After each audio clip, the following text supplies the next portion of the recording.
네, 안녕하세요. 한류와 언어 4주 1차 시 영상 강의입니다.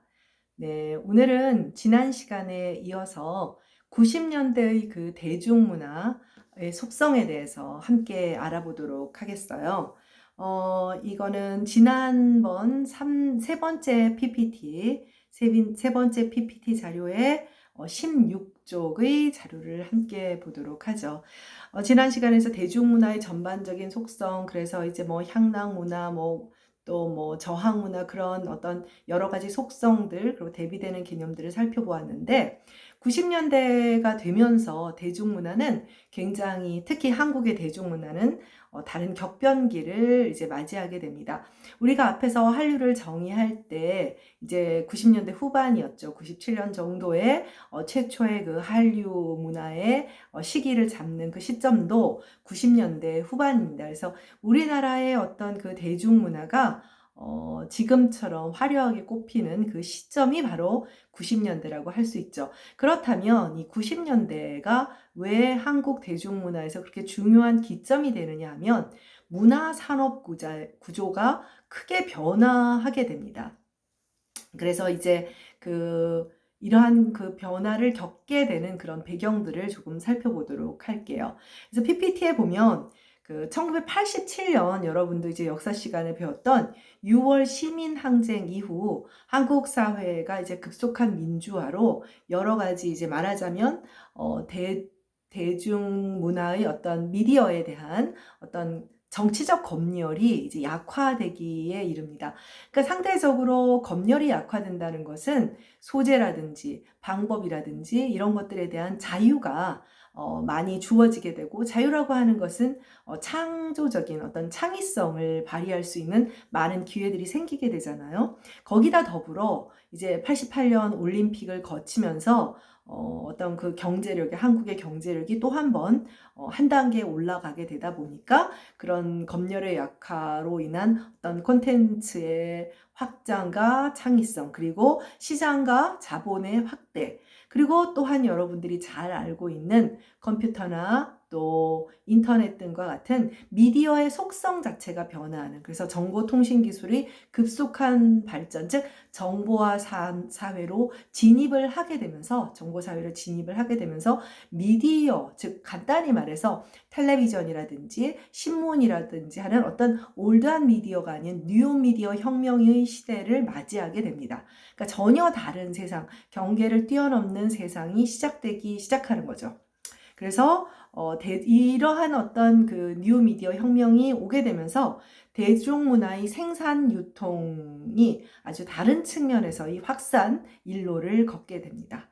그러면서 이제 문화산업과 시장 규모가 굉장히 급성장하게 되죠. 결과적으로 세 바퀴가 맞아 떨어진 거예요. 어떤 검열이 약화되면서 컨텐츠의 어떤 그 내용의, 컨텐츠의 어떤 여러 가지 내용적인 측면에서의 확대, 그리고 경제력을 가지면서 어떤 그 문화 상품을 소비할 수 있는 폭넓은 계층의 출현, 그리고 동시에 그것이 가능하게 했던 정보화 사회의 뉴미디어 혁명, 이런 세 바퀴가 새로운 90년대의 문화산업 구조를 만들어내고, 이제 그야말로 한국 대중문화가 굉장히 업그레이드 되는 그런 기회를 맞이하게 됩니다.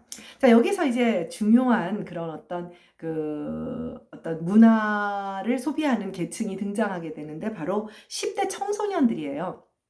이제 나라가 잘 살면, 여러분들 지난번에도 말을 했다시피 못 사는 나라에서 아이들과 청소년들은 착취의 대상에 불과합니다. 그래서 뭐 영아 사망률도 높게 되고 이런 얘기를 아마 했었을 텐데, 그런데 이제 나라가 어느 정도 잘 살게 되고 이러다 보니까 이제 10대 아이들의 문화라고 하는 것이 생기죠. 사실 이제 그런 10대들의 문화가 서서히 등장한 것은 선생님 세대부터 나타나기 시작을 했어요. 요즘 뭐 BTS나 K-팝 스타들이 뭐 미국이나 유럽이나 뭐 이쪽 뭐 아시아권은 물론 그런 데 가서 뭐 한우를 하고 뭐 까무라치기까지 하고, 그런데 6, 70년대, 80년대까지도 이제 미국이나 유럽의 그 팝스타들이 내한을 하면 이제 한국에 여중생, 여고생들이 가서 아주 뭐 난리를 쳐요. 그러면 신문에 뭐 이제 큰일 났다. 요즘 애들이 왜 이러느냐. 뭐 이런 기사들이 나고 그랬기 때문에 사실은 그때부터 서서히 어떤 10대 문화들이 이제 있었지만 상대적으로 10대가 소비 구매력이 있을 수가 없죠. 근데 이제 90년대 들어가면서 경제적으로도 윤택해졌지만 부모로부터 이제 용돈의 혜택이라든가 이런 것도 있지만 또 10대들이 스스로 아르바이트를 하는 알바를 통해서 이제 본인의 수입원을 갖게 되면서 적극적인 어떤 구매 계층으로 떠오르게 됩니다. 그러면서 등장하는 것이 뭐냐면 바로 아이돌 문화라고 하는, 이제 여러분들이 알고 있는 여러 가지 이제 그 아이돌 스타들, 뭐 이거야 물론 이제 우리가 흔히 아이돌이다라고 하면 가수를 많이 떠올리지만 청춘 스타들이 이제 등장을 하게 되는 거죠. 그 이전에도 있었어요. 그 이전에도 있었으나 일종의 어떤 그런 산발적인 청춘 스타가 아닌 하나의 패러다임을 형성하는 어떤 그러한 문화가 등장을 하게 됩니다. 그리고 아까도 말했다시피 이제 정보화 사회, 정보 미디어 사회로 본격 진입을 하게 되잖아요. 그러니까 간단히 말하면 그 이전에는 선생님 세대 같은 경우는 이제 LP판에서 이제 테이프라고 해요. 혹시 여러분들 길보드판이라는 얘기를 들어봤는지 모르겠지만 빌보드에 빗대어서 길보드 테이프, 길거리에서 파는 테이프라는 거예요. 정말 뭐 이게 어느 시절 얘기냐라고 생각되겠지만 이제 LP판을 하나 갖는 것은 과거에는 굉장한 그런 사치였던 그런 시절이 있죠. 근데 이제 테이프가 나오면서 그래도 이것이 대량 생산이 됩니다. 그래서 선생님도 이제 뭐 서태지 테이프도 가지고 예전에는 CD와 테이프, 이제 90년대 들어오면서 이제 CD가 또 나오게 되죠. 지금은 이제 CD도 뭐 진짜 옛날 유물이 되었지만, 그래서 이제 이 테이프 시절에 어떻게 되냐면 예를 들면 선생님도 해봤던 건데 이제 TV나 라디오에서 좋아하는 가수의 노래가 나오거나 팝송이 있으면 그거를 메모를 해서 레코드 가게에 가져가요. 테이프나 LP판을 레코드 가게에 가져가서 빈 공테이프를 골라서 공테이프라고 해요. 그래서 이걸 줘가지고 이러이러한 곡을 녹음해 주세요라고 부탁을 하면 그 이제 레코드 가게에서 녹음을 해줘요. 레코드 가게라는 말도 참 여러분들 세대에는 이제 코엑스에 얼마 전에까지도 있었던, 지금은 없어지지 않았나 싶은데 이제 그렇게 이제 하면은 그때 뭘 가지고 다니냐, 이제 워크맨이라고 하는, 소니가 굉장히 급부상하게 된 계기가 됐죠. 워크맨 알고 있죠? 워크맨이라고 하는 그런 그 것에다가 이제 테이프를 꽂고 이제 듣게 되는데, 그때 이제 그 이제 개인이 가져가서 초기에는 그런 어떤 자신의 선호하는 어떤 테이프를 만들다가 나중에는 이게 약간 해적판 같은, 말하자면 공적인 통로를 통한 것은 아닌데 그렇게 조합을 해서 만들어 여러 가수들의 뭐 신해철의 노래라든지 뭐 누구의 노래 뭐 이렇게 해가지고 모아가지고 그것을 길거리에서 팔아요. 공적 유통로가 아니고 좀 이렇게 해적판이죠. 그러면 그 길보드판 테이프에서 인기가 있는 노래, 굉장히 인기가 있는, 그럼 이제 노래방에 가면 핫한 주제예요. 그래서 그때 길보드 테이프다, 이런 빌보드에 빗대은. 그러니까 여러분들이 왜 방탄 팬들이 이렇게 아저씨 아줌마가 많냐, 막 그런, 실제로 그 구매가 30대 이상이 뭐 CD를 구입하는 30대 이상이 굉장히 많은 아이돌 스타라고 하잖아요. 근데 그게 처음부터 알아서 BTS의 테이프가 아니죠. 앨범을 사는 것이 아니라, 내가 그런 길보드 세대였는데, 얘네들이 가서 빌보드에서 상을 타다니, 그래서 한번 그래, 이거 애국심에서라도 한번 사주자라고 하는 기성세대의 마인드가 적극 반영됐다라는 것을 여러분 세대가 조금 이해해 줄 필요가 있습니다. 어쨌든 다시 돌아와서 비디오나 음반 등 패키지 형태의 문화 상품, 그러니까 아날로그적인 것이죠. 아날로그적인 문화 상품이 약화가 되고, 이제 여러분들처럼 온라인 모바일 통신망을 위한 이런 아주 온라인망을 통한 그런 문화 수용과 소비 방식이 전면적으로 이제 변하게 된 거죠. 그래서 왜 얼마 전에도 방탄이 이제 상을 받지 못하는 그 앨범 판매는 어마어마한데 이제 라디오의 방송 조회수가 이제 거의 0이다 뭐 이런 얘기가 나온 적이 있잖아요. 근데 라디오는 뭐예요? 올드 미디어죠. 뉴 미디어가 아니에요. 그야말로 9세대의 그 미디어고, 라디오야말로 이제 그걸 라디오를 듣는 사람은 신세대가 아닐 가능성이 큰 거죠. 그러니까 그 사람들의 취향을 맞추다 보니까 상대적으로 미국의 라디오 방송국 입장에서는 젊은 아이들이 듣고 신세대들이 듣는, 또 나이 많은 뭐 BTS 팬들이라 하더라도 상대적으로 아무래도 젊은 사람들보다는 적겠죠. 그러니까 안 틀게 되는 경향이, 물론 뭐 인종차별적인 면이라든지 어떤 기성 패러다임이 갖고 있는 보수적인 속성이라고 하는 것도 분명히 있겠지만, 그래서 그런 문제들이 나오게 되는 겁니다. 결과적으로 이제 대중문화는 본격적인 디지털 시대로, 즉 정보화 시대에 편승하는 그런 그 문화 패러다임을 갖게 됩니다. 이제 이것이 바로 90년대의 중요한 특성이고, 바로 여기에 편승해서 한류가 가열차게 이제 그 진행이 되게 되는 것이죠. 다음 페이지로 가겠습니다. 네. 그렇다면 이제 이게 90년대가 한류 확산의 기점에 있는 시절이잖아요. 자, 17쪽 한류 확산 이전의 대중문화에 대한 일반적인 평가. 여러분들 어때요? 어렸을 때 여러분 선생님이 아마 여러분 부모님 또래일 텐데, 자기들도 일종의 그런 대중문화를 소비했음에도 불구하고 물론 안 그런 부모님들도 많으셨겠지만, 야 그렇게 시간 낭비하고 뭐 너 그런 뭐 가수 노래 왜 들어? 뭐 이런 식의 반응을 보이는 경우들을 많이 봤을 텐데, 본인들도 젊었을 때 그런 대중문화를 소비했음에도 불구하고 안 좋은 것이라는 생각을 대중문화에 대해서 조금 가지고 있어요. 그래서 그런 대중문화에 대해 부정적인 시각은 전 세계를 막론하고 우리가 앞에서 배웠던 향락문화적인 속성이 굉장히 향락적이고 뭐 성적이고 좀 외적인 상태를 지향하는, 뭐 외적인 아름다움이나 이런 것만, 그러다 보니까 조금 이제 비하되는 경향이 없지 않아 있죠. 근데 한국 사회는 이제 우리가 흔히 유교 문화권이다라고 해서 어떻게 보면 다소 위선적일 수도 있지만, 더더욱이 대중문화에 대해서 평가가 그렇게 긍정적인 편은 지금까지도 아닌 경향이 있죠. 그래서 일단 그 한류 확산 이전의 한국 대중문화에 대한 그 평가는, 첫째, 대중문화의 전통 문화와의 단절이라는 측면에서 좀 부정적인 평가를 받았던 경향이 있어요. 그러니까 이게 무슨 얘기냐면, 이 수업의 첫 부분에 대중문화를 얘기할 때, 대중문화는 사실은 이제 고급 문화는 아니잖아요. 그러면 한국 사회에서의 고급 문화는 뭐냐 그러면, 아마 예를 들면 한국 가요에 반대되는 고급 문화, 클래식 이렇게 나오는 걸, 여러분들이 이 중에서 국악? 이렇게 반응하는 사람들은 거의 없죠. 국악은 사실 굉장히 많은 이들이 이렇게 클래식만큼 더 많이 소비하지도 않잖아요. 이거는 왜 그러냐면, 사실 선생님이 그런 얘기 했잖아. 정말 그 한국사에 대해서 좀 이해가 없는 교수님들조차 유럽에 가면 뭐 수백 년 된 건물들이 그대로 남아서 그 전통을 지키는데 우리는 다 헐어버린다. 헐어버리는 게 아니라요, 식민 지배와 한국 전쟁으로 어차피 부서졌어요. 없어요. 없으니까 새로 짓다 보니 더더욱 또 못 사니까 함부로 막 지었겠죠. 그러니 부실하니까 또 다시 짓게 되고, 이런 문제가 생긴 거죠. 그래서 어떤 그 표면적인 문화 현상을 이해할 때는 그 배경적인 역사적인 배경을 살펴보는 것도 필요한데, 우리는 왜 우리 고유의 고급 문화가 없냐? 선생님이 트론 얘기할 때 약간 나는 좀 부정적인 마음이, 일본식 그 엔카 영향이 있어서 좀 그렇다라는 얘기를 했었잖아요. 식민지 지배를 하게 되면서, 식민 지배를 하면 백성들이 아니라 누굴 제일 먼저 없어요? 상류층을 없애게 되잖아요.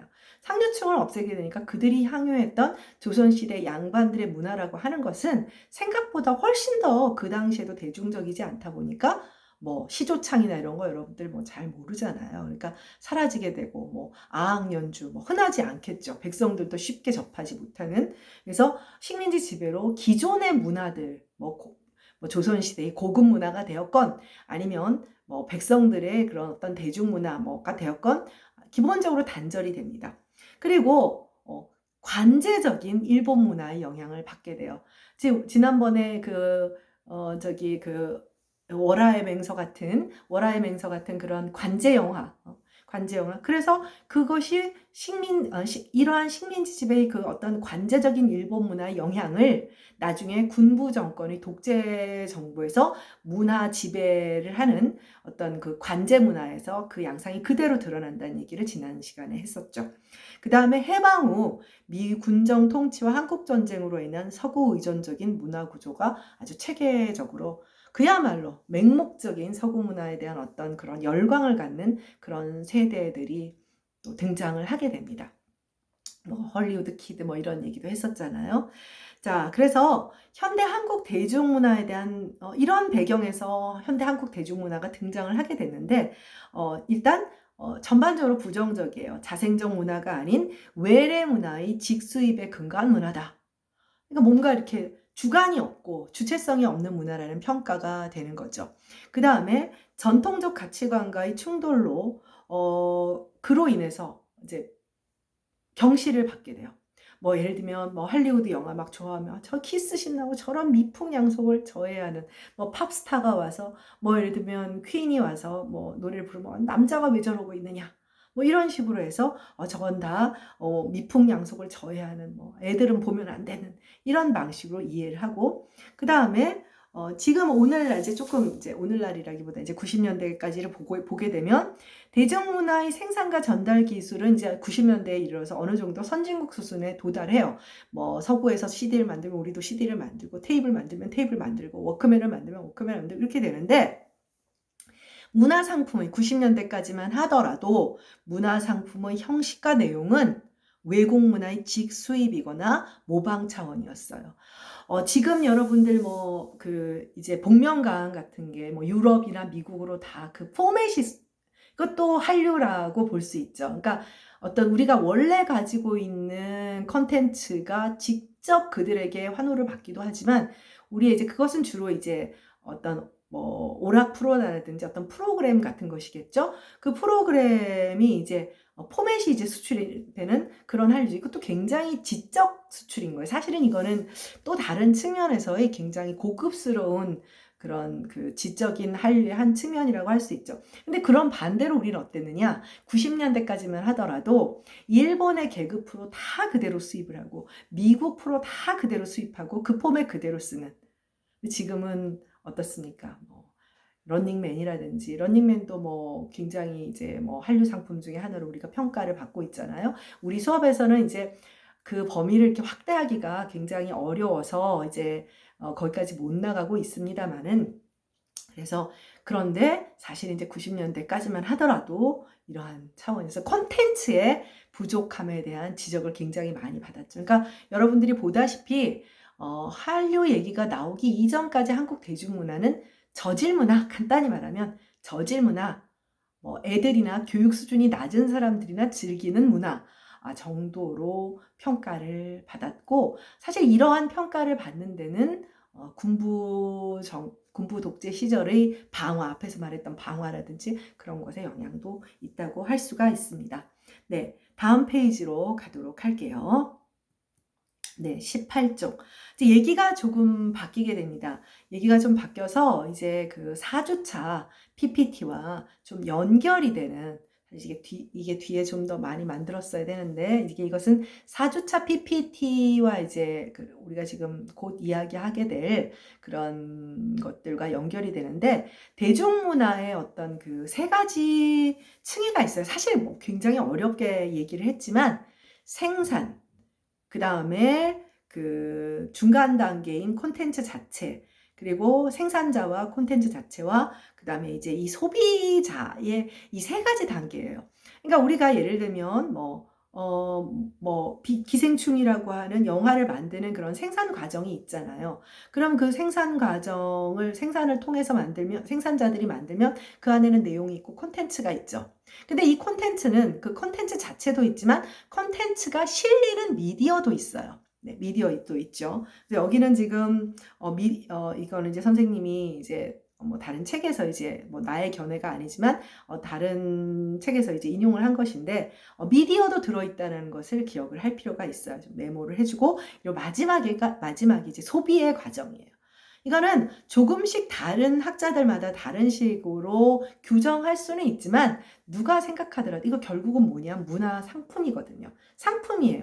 자, 마우스가 있잖아요. 이 마우스를 생산하고 그럼 이 마우스 지금 여기 그 라이언이 그려져 있죠. 라이언을 그릴 것이냐, 뭐 아니면 뭐 BT21에 뭐 누구를 그릴 것이냐, 뭐 이런 여러 가지 콘텐츠가 있고 그러면 어떤 방식으로 만들 것이냐, 뭐 간단히 말하면 수공업을 할 것이냐, 뭐 공장에서 대량 생산으로 찍어낼 것이냐, 뭐 미디어로 따지면 테이프로 할 것이냐, CD로 할 것이냐, LP로 할 것이냐, 뭐 이런 식으로 그 다음에 소비하는 과정이 있습니다. 자, 그래서 좀 자세히 들여다보면 대중문화 텍스트 혹은 컨텐츠의 생산 과정. 사실 이제 텍스트냐 컨텐츠냐라고 하는 것은 텍스트는 아무래도 글의 느낌이 강하고 컨텐츠는 이제 조금 그 글과 글 이외의 것의 느낌이 같지만 사실은 뭐 여기에 뭐 스토리텔링이니 여러 가지 개념들하고 이제 혼재되어 쓰이기도 합니다. 생산 과정이죠. 그래서 이 생산 과정은 매스 커뮤니케이션으로서의 대중문화, 미디어 산업의 시장 논리에 생산되는 상품, 그 다음에 대중성, 대중의 기호에 적극 부합하는 상품의 생산, 이렇게 되고 텍스트 혹은 콘텐츠 자체, 여기도 또 미디어 자체도 들어갈 수가 있어요. 미디어 자체도 들어갈 수 있는데 여기서 중요한 게 대중문화 일상성이라는 것에 좀 여러분들이 표시를 해놔줬으면 좋겠어요. 이거는 뭐냐면 무의식적인 수용을 통한 사회적 영향력이라고 했는데 이게 굉장히 무섭습니다. 그러니까 과거의 문화 소비라고 하는 것은 일상적이지 않아요. 일상적이지 않아요. 왜냐하면 LP판 이제 멀리 갈 거 없이 LP판만 하더라도 턴테이블에 꺼내서 턴테이블에 올려서 침을 놓는 그 과정이 있어야 돼요. 그쵸? 그런데 지금은 어떻죠? 굉장히 버튼 하나로 핸드폰 들고 다니면서 전화기이자 사진기이자 나의 메모장이자 온갖 것의 역할을 하면서 동시에 음악도 들을 수 있는 거의 일상 속에서 무의식으로 그리고 어딜 가든 음악 소리가 들리고 그렇죠. 과거에 어땠어요? 어디서나 음악 소리가 들리지 않죠. 어디서나 음악 소리가 들리지 않고 뭐 얼마 멀리 가지 않아서 20세기 초만 하더라도 저잣거리에 뭐 예를 들면 약장수가 어서 풍악 소리를 울리면 사람들이 몰려들고 그러니까 이게 굉장히 어떤 그 문화 상품의 컨텐츠가 아주 일상적이어서 무의식적으로 수용이 되게 되는 이건 굉장히 뭐랄까 21세기 사회의 미디어와 그 미디어에 의존하는 문화상품의 무서운 점이기도 해요. 그래서 굉장히 긍정적인 순기능도 있고 굉장히 부정적인 역기능도 있을 수 있죠. 또 한 가지 텍스트 혹은 콘텐츠의 소비 과정입니다. 그래서 이 소비 과정이라고 하는 것이 굉장히 중요한데 나중에 이제 팬덤 얘기도 나오게 되는데 팬덤이라고 하는 것은 하나의 어떤 이제 그들이 추종하는 것, 스포츠 선수건, 뭐 아니면은 뭐 만화 주인공이건, 아니면 무슨 유튜버건, 어쨌든 일종의 팬덤이 형성되면 이들은 한 가지 추구하는 바를 공유하는 그런 정체성을 갖게 되죠. 이게 굉장히 중요한 거예요. 그래서 정체성이 소비 과정에 드러나요. 그러니까 이 정체성은 세대에 의해서 또 성별에 의해서 계급, 인종, 지역, 종교 또 아까 말했다시피 팬덤에 의해서까지도 어떤 정체성이 드러나는데 이 소비 과정에서 정체성의 갈등이 일어나기도 하고 또 그 갈등을 해소하는 그런 과정도 또 생겨요. 그래서 이런 그 대중문화의 세 가지 층위는 결과적으로 간단히 말하면 생산과 그 다음에 그 생산되는 그 상품의 컨텐츠 그리고 그것을 실어 나르는 미디어 그리고 소비라고 하는 그 세 단계가 있다라는 것을 기억을 해주면 고맙겠습니다. 네, 그리고 다음 PPT 네 번째 PPT 4주차 PPT를 보도록 하겠습니다. 네, 4주차 PPT 네, 굉장히 핑크핑크하죠. 여러분들이 너무너무 지겨울까봐 PPT 그 배경이라도 애니메이션 이런 건 안 씁니다. 괜히 어수선하기만 하고 글들이 이번에는 그림이 별로 없고 글이 좀 많아서 미안하긴 한데 내용이 앞부분은 조금 딱딱한 얘기지만 뒤에는 좀 또 팬덤 얘기도 나오고 좀 말랑말랑한 얘기도 있으니까 네. 자, 그래서 대중문화에 이제 드디어 새로운 패러다임이 90년대를 지나면서 이제 형성이 되게 됩니다. 그래서 이 새로운 패러다임은 특히 한국 대중문화에 아주 중요한 이제 역할을 하게 되죠. 물론 여기서 말하는 것은 단순한 한국 대중문화만 얘기를 하는 것은 아니고 전체적인 어떤 대중문화의 새로운 패러다임을 얘기합니다. 한국 대중문화는 아무래도 이제 대중문화의 뭐 지금 미국이 하는 꼬라지를 보면 이런 꼬라지라고 해서 좀 미안하지만 과연 그들이 선진국인가? 여러분들도 요즘 여기저기서 뭐 뉴스나 여러 가지 뭐 유튜브나 이런 미디어를 통해서 알고 있겠지만 아마 이 코로나 사태를 이후로 어떤 우리가 생각했던 기존의 선진국을 중심으로 하는 그다음에 이제 그 뭐랄까 글로벌 시대라고 하는 것은 조금 모양이 달라지지 않을까. 일단은 사실 마스크 안 쓴 것도 굉장히 아시아 문화권에 대한 여러분들 내가 계속 말했잖아요. 아이돌들이 마스크 끼고 돌아다니는 것 미국에 입국할 때 그것조차도 되게 안 좋게 평가하는 경우들이 있었잖아요. 그래서 그 서세 동점의 시대가 서양의 세력이 동양을 점령하는 서세 동점의 시대에 종말을 고하는 것은 아닐까. 그러니까 뭔가 그리고 특히 뭐 세계 대통령으로서의 세계 국가의 대장 리더로서의 미국의 역할이라고 하는 것은 이제는 힘들지 않을까. 그러니까 자기 백성들도 못 살리는 사람들을 우리가 그들을 리더로 볼 수 있을까? 마스크 가로채기 하는 이런 상황에서. 그래서 아마 굉장히 달라지겠지만, 아직까지는 우리가 이제 20세기, 21세기 초, 그러니까 20세기 말, 그러니까 1990년대 20세기 초까지만 하더라도 모든 그 문화적인 흐름은 특히 대중문화는 미국을 중심으로 하는 거였으면 우리가 부인할 수가 없어요. 네. 그 봉준호 감독이 아카데미를 로컬 영화제다라고 비난했지만 사실은 우리가 강수연 씨가 베리를 영화제에서 여우전상을 받고 깐느에서 상을 받고 이러는 상황에서도 아카데미에선 상 하나 받지 못하다가 이번에 드디어 받았잖아요. 그리고 예를 들면 옛날에 윤복희 씨가 유로송 페스티벌인가 해서 가수상을 받고 이랬지만 여러분도 보다시피 아직 그래미에서 방탄이 상을 받지는 못했어요. 실컷 좋건 대중문화의 어떤 맹주국이라고 하는 것이 미국이죠. 그래서 이들의 대중문화의 새로운 패러다임은 우리보다는 한 세대 정도 앞장서 있어요. 그래서 우리가 1970년대 겪게 되는 어떤 대중문화의 폭발 현상, 문화 폭발 현상 같은 것이 미국은 1950년대에 등장을 하게 되고 그래요. 그래서 여기서 보는 대중문화의 새로운 패러다임의 등장은 미국을 중심으로 하는 새로운 패러다임이 등장이고 이러한 패러다임이 한 20여 년, 한 세대 정도 한 세대 채 안 되는 그 사이에 한국 사회에 이제 그대로 이제 구현이 되게 됩니다. 그래서 대중문화의 새로운 패러다임, 그래서 1990년대를 지나면서 쌍방향 TV, 주문형 TV, 컴퓨터를 이용한 이제 여러 가지. 그러니까 이제 매스미디어가 올드 미디어들은 일반향적이죠. 라디오에서 물론 이제 청취자가 미안합니다. 문자를 보내거나 이런 경우는 있지만 어쨌든 상대적으로 TV나 이런 것들은 지금만큼 쌍방향적이지는 않죠. 그래서 그런데 지금은 어때요? 대중문화의 생산자와 소비자의 경계를 모호하게 만드는 새로운 미디어들이 이제 등장하기 시작했죠. 그게 뭐냐면 정보 기술의 발달로 이제 컴퓨터와 인터넷, SNS의 등장이죠. 엘빈 토플러라는 사람 아마 여러분들 다 알고 있을 거예요. 아마 꼼꼼하게 읽지는 않더라도 제3의 물결이라는 이야기는 알고 있을 텐데 여기서 생비자, 프로슈머라는 그 용어를 말하면서 문화 소비자라는 말을 이제 이 사람이 제안하게 됩니다.